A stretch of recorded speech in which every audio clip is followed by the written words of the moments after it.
नमस्कार, आप देख रहे हैं आयुध। मैं आपके साथ सौरभ कुमार और स्वागत है आपका हमारे इस खास सीरीज में जिसमें हम बात करते हैं पॉजिटिव न्यूज़ की, जिसमें हम बात करते हैं उन समाचारों की जिनको सुन के आपके चेहरे पर मुस्कुराहट आए और थोड़ी गर्व की अनुभूति भी हो।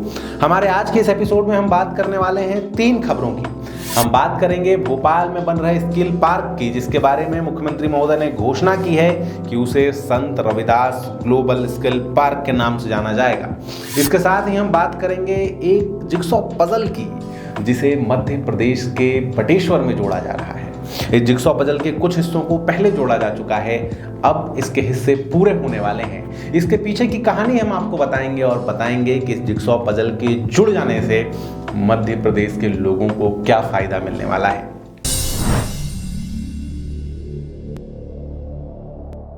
लेकिन उससे पहले हम आपको दमोह के पास स्थित कुंडलपुर के धाम लेकर चलते हैं।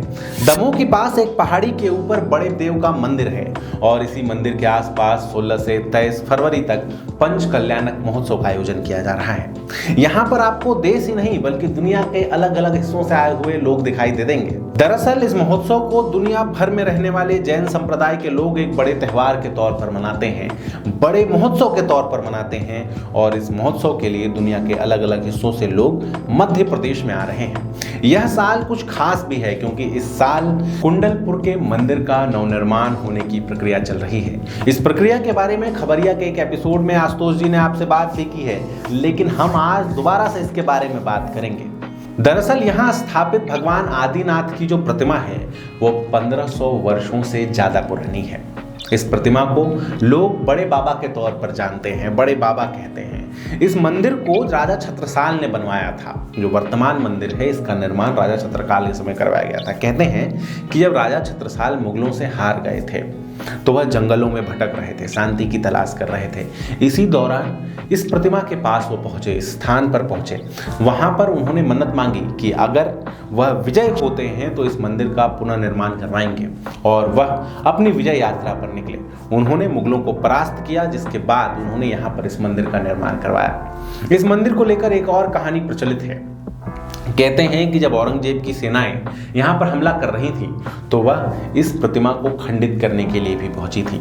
जब औरंगजेब की सेना यहाँ पहुंची और उन्होंने बड़े बाबा की प्रतिमा पर प्रहार किया तो उससे उनके अंगूठे पर चोट लगी और वो टूटकर जमीन पर गिर गया। उसके बाद उससे दूध की धारा बह निकली, जिससे औरंगजेब के सैनिक वहां से भाग गए। कुछ देर बाद वो सैनिक दोबारा आए, लेकिन इस बार मधुमक्खियों के एक झुंड ने उनको यहाँ से भगा दिया। इस प्रतिमा को लेकर और बहुत सारी मान्यताएं हैं। यहाँ पर बड़ी संख्या में पर्यटक हर साल आते हैं। इसीलिए अब मध्य प्रदेश सरकार कुंडलपुर के इस मंदिर का पुनर्निर्माण करवा रही है। लगभग 500 की लागत से मंदिर के पूरे परिसर को नए तरीके से डिजाइन किया जा रहा है। इसके बाद जहां एक तरफ आसपास के लोगों को रोजगार मिलना शुरू होगा, वहीं यहां आने वाले पर्यटकों को भी नई सुविधाएं मिल सकेंगी। इस मंदिर को जैन धर्मावलंबियों का सबसे बड़ा तीर्थ स्थान माना जाता है। ऐसे में एक और टूरिस्ट डेस्टिनेशन का बनना, एक और ऐसी जगह का निर्माण होना जो मध्य प्रदेश की पहचान में 4 चांद लगाएगा और साथ ही सैकड़ों नहीं बल्कि हजारों लोगों को रोजगार दिलाएगा, मुस्कुराने का एक बड़ा कारण है।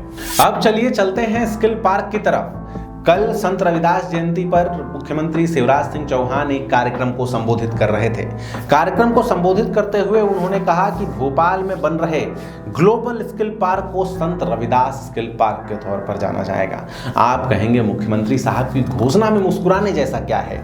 मुस्कुराने जैसी बात इस घोषणा में नहीं बल्कि उस ग्लोबल स्किल पार्क में है जिसकी बात कल हुई। इस ग्लोबल पार्क का निर्माण भोपाल के नरेला शंकरी में करवाया जा रहा है।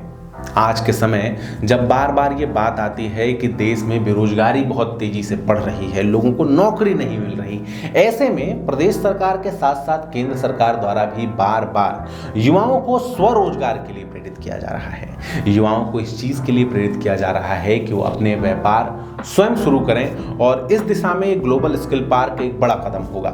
यहाँ पर युवाओं को तरह तरह के स्किल सिखाए जाएंगे, उनको तरह तरह के एक्सपर्ट्स मिलेंगे जो उनको सही दिशा में आगे बढ़ने के लिए गाइड करेंगे। इसके साथ ही मध्य प्रदेश सरकार निर्माण इकाई लगाने के लिए 50 लाख रुपए तक के लोन उपलब्ध करवाएगी।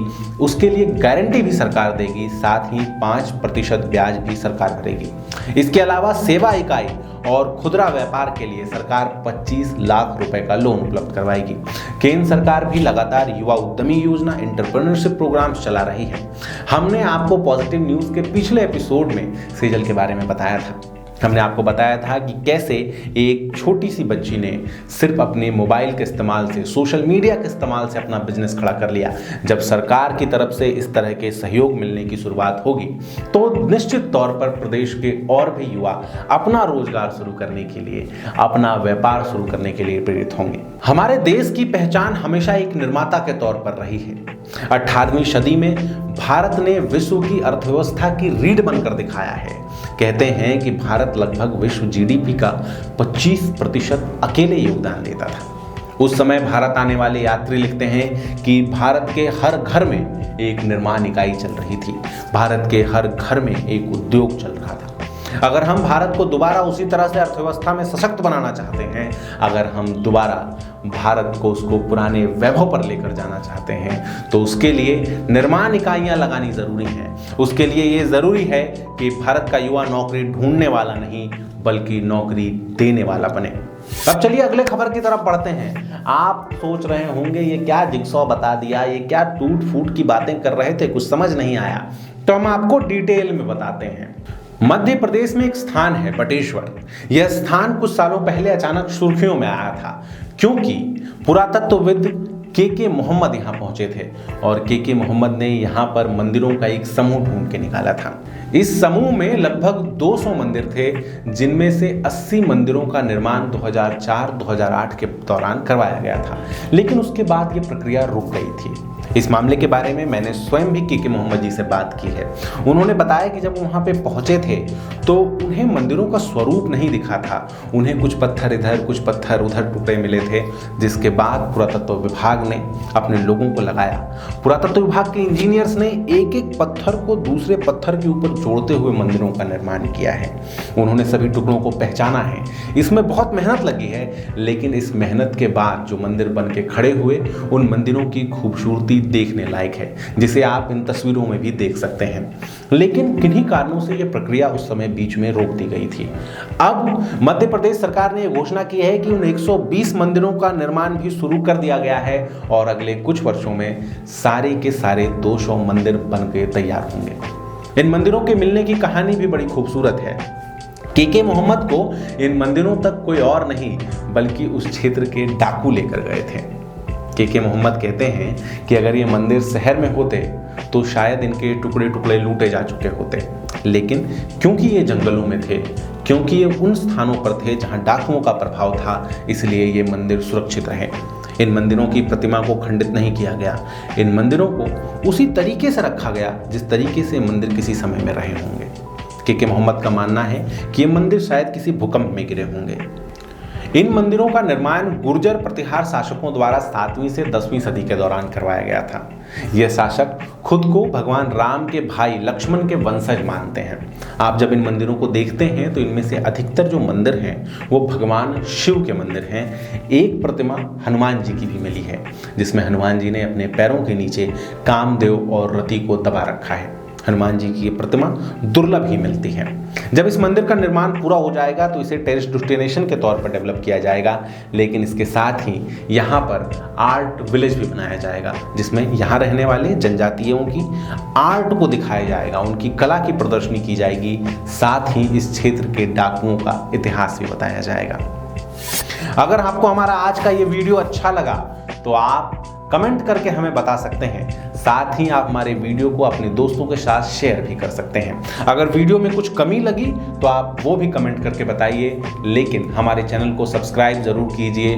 साथ ही आप हमें फेसबुक, ट्विटर, इंस्टाग्राम पर भी फॉलो कर सकते हैं। आपका बहुत बहुत धन्यवाद।